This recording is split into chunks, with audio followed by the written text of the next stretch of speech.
Okay, so now we need to hatch our gaskets so that they're highlighted. We need to hatch using certain types of hatching so that everything looks the way it should. Now, I've got a hatch layer. Always put your hatching on a separate layer.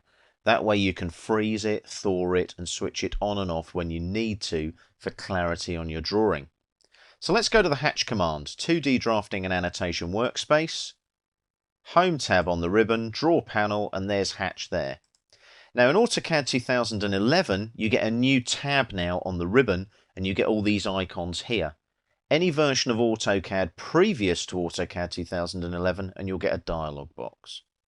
Okay, we need to pick our hatch pattern first. So we go to the pattern panel here, click on the little fly out there, and I want this one here.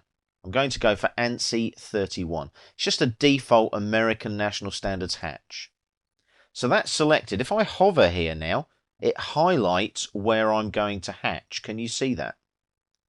And you'll notice what's really nice is it takes the hatch around the text. It doesn't hatch over the text. Now what we need to do is there are certain settings that we need to sort out first. Let's go to options here and click on the fly out there, outer island detection, and click on the down arrow there, and you want outer island detection.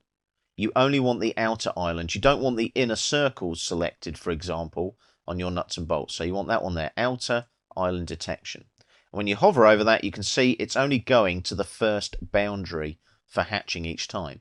The boundary being the internal objects inside the gasket.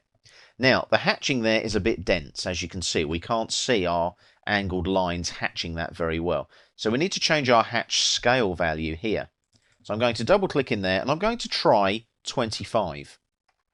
This sometimes can be a bit trial and error. It's a little bit of a black art hatching, but if I hover now, that's a little bit too big. So what you do, you double click there, maybe try 10, for example.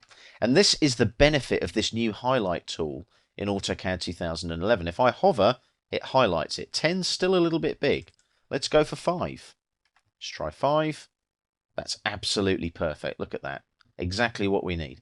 So now you'll notice, see the crosshair there? It says pick internal point. So I'm hovering inside a boundary, and AutoCAD is going to hatch inside that boundary, which is the outer edge of our gasket, and it's picking up the boundaries inside to stop the hatching at.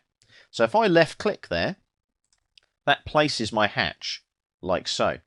If I hover over here, it places the hatch again like so, and I just right click to confirm those and then go to enter, and the hatch is done, as you can see. But the really nice thing about it is it's hatched around the text there. Now you'll notice, can you see that? Look, when I hover over the hatch there, they're both one object. I need them to be separate objects. So I hover over them, double click, and that goes into Hatch Editor now, you'll notice. I've got properties there as well. I don't need the properties. I can close that. But what I do need to do is create separate hatches.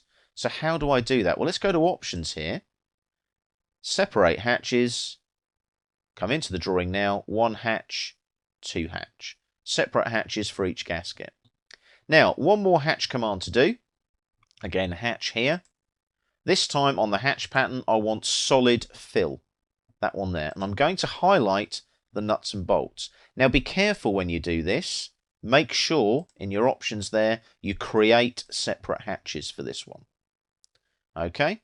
Now, you just want to get your crosshair just inside. See when it highlights? That's how you want it to do it, like that. So as soon as it highlights, it might tell you that you've clicked on an object. Just close that. Just put the crosshair in again. There we go. And you want to highlight each of those like that to show the nut and bolt sitting on top of the gasket like that. So it takes a few seconds, a little bit of mouse control. You might want to zoom in a bit more as well. And as you come in, can you see every time I highlight something, I want that one there. Once I'm done, right click, enter on the shortcut menu, job done.